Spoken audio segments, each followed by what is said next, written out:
आपने जो देखा चेयरमैन का पूरा सिस्टम है, मैं ये जानना चाहता हूँ। आज आप चले जाओ, यहाँ हो सकता है चेयरमैन बैठे हो, लेकिन संभावना कम है क्योंकि वो मंत्री का आगे पीछे ही कहीं कहीं घूमता फिर रहा होगा। मंत्री भी यहाँ दौड़ के निकला है, यहाँ उसने गाड़ी को इतनी स्पीड से चला के गया यहाँ से, जैसे यहाँ से कोई बदबू आ रही थी। नमस्कार सभी साथियों को, मैं हूं नरेन। एक्सक्लूसिव डिटेल्स देख पा रहे हैं नरवाना की नई अनाज मंडी से। और जैसा आपको पता है, गेहूं की फसल मंडियों में आनी शुरू हो चुकी है। तमाम किसानों में इसको लेकर जो है फिलहाल रोष बना हुआ है, क्योंकि जो नए नियम सरकार ने बनाए हैं उसको लेकर तमाम किसान इस वक्त जो है धरने पर बैठ चुके हैं। फिलहाल बातचीत करते हैं लोगों से, क्यों शुरू किया उन्होंने धरना। तो साथियों, जैसा आप देख रहे हैं, यहाँ गांव-गांव से आए हुए लोग बैठे हैं किसान, क्योंकि सरकार ने फसल खरीदने पर कुछ नई शर्तें लगा दी। और इन नई शर्तों में सबसे पहली शर्त ये है कि ट्रैक्टर जो आएगा उसकी नंबर प्लेट स्कैन होएगी। उनमें टाइम भी लगता है। अभी तो सीजन क्योंकि बहुत तेजी से नहीं आया, और पहली रात इससे यहाँ ओलावृष्टि भी हुई है, जमीन गिल्ली है, फसल भी गिल्ली होगी, तो इस वजह से कोई भीड़ नहीं हुई। लेकिन आप कल से देखेंगे यहाँ बहुत बड़ी संख्या में ट्रैलियां लगातार आएंगी, और लगातार आने वाली ट्रैलियों में ये फॉर्मेलिटी हो नहीं पाएंगी। हम एक तो ये अपील करते हैं कि ये सब तरह की शर्तें हटाई जाएं, चाहे ट्रैली का प्लेट नंबर, ट्रैक्टर का प्लेट नंबर है, चाहे किसान की कोई किसी तरह की स्कैनिंग है या ट्रैक्टर की स्कैनिंग है, उन पर रोक हो। दूसरा, किसान जो बायोमेट्रिक मशीन पर कह रहे हैं हाजिरी लगाने के लिए, उसके अंगूठे दस्तक लगेंगे, तो वो सरासर गलत है, क्योंकि इससे हमारी प्राइवेसी लीक हो रही है। और हम नहीं चाहते कि हमारी प्राइवेसी सार्वजनिक हो। 100 तरह के अपने पर्दे हैं। हर इंसान को, अपने नागरिक को, हर नागरिक को अपने आपको एक अलग तरह से रखने का अधिकार है। उसका हनन हो रहा है हमारे अधिकार का। और तीसरी, जो इन्होंने पहले ये कहा था कि केवल सुबह 6 बजे से 8 बजे तक होगी गेट पासिंग, अब वो कह दिया 24 घंटे होगी। लेकिन अभी भी संडे को गेट का पास कटेंगे ना कटेंगे, बोली होगी ना होगी, इस पे चुप है सरकार। ये शर्तें तीनों हटानी पड़ेंगी, उसके लिए बैठे हैं। और जरूरत होगी तो हम अपना आंदोलन भी तेज करेंगे, साथ साथ सीजन भी तेज होगा। सरकार ने अपने कदम पीछे हटाने पड़ेंगे, पहला भी हटाए हैं, अब भी हटाने पड़ेंगे। और हम ये भी कहते हैं आपके चैनल के माध्यम से, जब आप गांव में जाते हो, कौन सी बायोमेट्रिक मशीन पर साइन करके जाते हो, वहाँ कोई अपना अंगूठा या उंगली रख कर जाते हो। यहाँ किसान अपनी खेत की पैदावार ले रहा है, कोई स्मगलिंग नहीं कर रहा, कोई नशे की चीज नहीं ले रहा। किस बात की जांच की जा रही है? सरकार ने फसल खरीदनी है, हम पैदा करके ले आए हैं, इससे ज्यादा कोई बात ही नहीं है।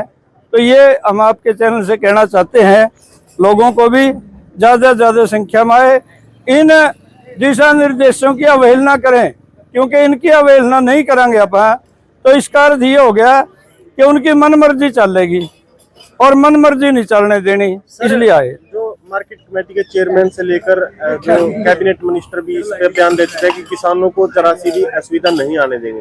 जो चेयरमैन साहब है वो तो खुद ट्रैली लेकर आए थे और उन्होंने पूरा प्रोसेस करके दिखाया था कि बिल्कुल भी इसमें टाइम नहीं लगता। ठीक, आपने जो देखा चेयरमैन का पूरा सिस्टम है, मैं ये जानना चाहता हूँ। आज आप चले जाओ, यहाँ हो सकता है चेयरमैन बैठे हो, लेकिन संभावना कम है क्योंकि वो मंत्री का आगे पीछे ही कहीं कहीं घूमता फिर रहा होगा। मंत्री भी यहाँ दौड़ के निकला है, यहाँ उसने गाड़ी को इतनी स्पीड से चला के गया यहाँ से, जैसे यहाँ से कोई बदबू आ रही थी, या उसकी शक्ल देखना, या वो किसानों की शक्ल नहीं देखना चाहता था, इस तरह से गए हैं। आज भी आप जांच करके पता करें कि चेयरमैन की पेमेंट ऐली क्या? 1 तारीख ने फसल लेकर आया था वो, आज तो 6 तारीख होगी, और उसने सबसे पहली ट्रैली मंडी में ले आया था। तो ये बात, आज तो चेयरमैन है, राज सत्ता में पार्टी है, सदा नहीं रही किसी की। वो पहले अपने आप को किसान मानता है और किसान का बेटा मानता है। ये मंत्री की ये हालत देख लिया आपने। ये जो दावे करते हैं ये खोखले हैं। और आप कल से परसों से जब सीजन जोर पकड़ेगा, आप यहाँ देखना कितने कितने टाइम लगेगा। 1 घंटा में तो सैकड़ों ट्रैली आएंगी, और ये कभी भी कितनी भी जल्दी कर लें, इनका सर्वर डाउन ना हुआ, नेट सुरक्षित रहे, तो जाकर ये 2-3-4 मिनट से पहला कोई गेट पास काट नहीं सकते। और उतने समय में फिर कितनी लाइन लगेगी, या रास्ते जाम होंगे, फिर रोएंगे, फिर इन्हें कदम भी हटाने पड़ेंगे। हम कहते हैं समय रहते ही समझो। सर कितने दिनों तक आपका ये धरना? ये दिन हमने नहीं तय करने, ये सरकार तय करेगी।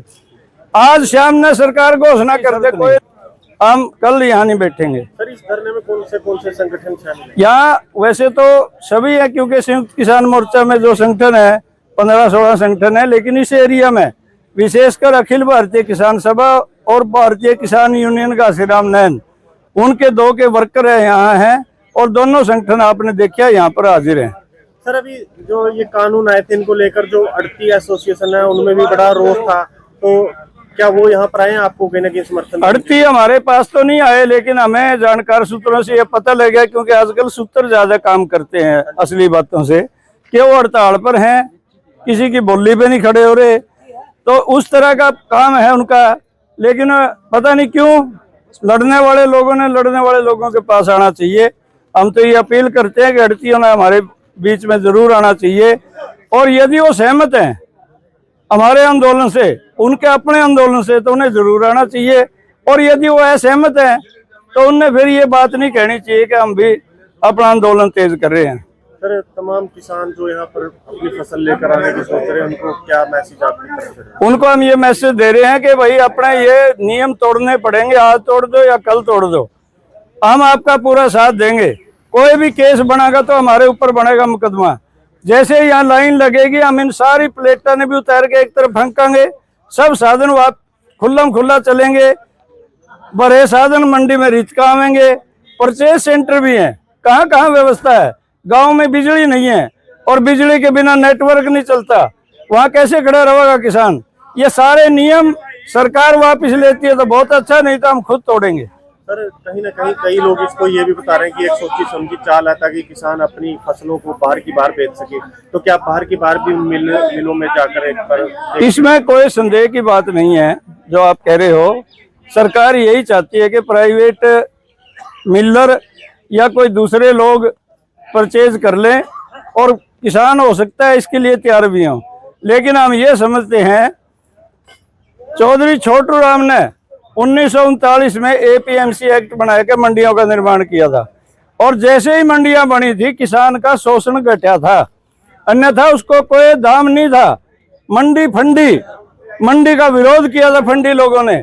आज फिर वो फंडी लोग राज में हैं, वही लोग राज कर रहे हैं जो 1939 में मंडियों का विरोध कर रहे थे, और उन्होंने ये मंडी किसी भी तरह से अच्छी नहीं लगती। हम ये मानते हैं कि मंडी को बचाना जरूरी है। मंडी बचेगी तो अड़ती का भी सुरक्षित रहेगा, किसान को भी अपनी फसल का दाम मिलेगा, उसको तौल और मोल दोनों चीज मिलेंगी। इसलिए मंडियों को बचाने की लड़ाई है और इसको लड़ेंगे, जीतेंगे। क्या आज पूरे हरियाणा की मंडियों में ऐसा? आज पूरे हरियाणा की मंडियों में धरने हैं। जो यूनियन जहाँ प्रभावशाली है, हर जगह अपने अपने संगठन, आप उचियाना में पता कर लें, आप कलैत में पता कर लें, आप जुलाना में पता करें, आप जींद की बड़ी मंडी है जो, उसमें किसान भी बैठे हैं, अड़ती भी हैं। आज पूरे हरियाणा में, ये तो जींद जिले की मैंने बताई आपको, हर जगह किसान मंडियों में हैं, विरोध कर रहे हैं। अड़ती भी अभी तक हमारा पूरा साथ दे रहे हैं। हम इस बात के लिए उनका धन्यवाद भी करते हैं और आशा करते हैं कि वो लगातार इसी प्रकार से हमारे साथ सहयोग बनाए रखें। धन्यवाद। धन्यवाद जी।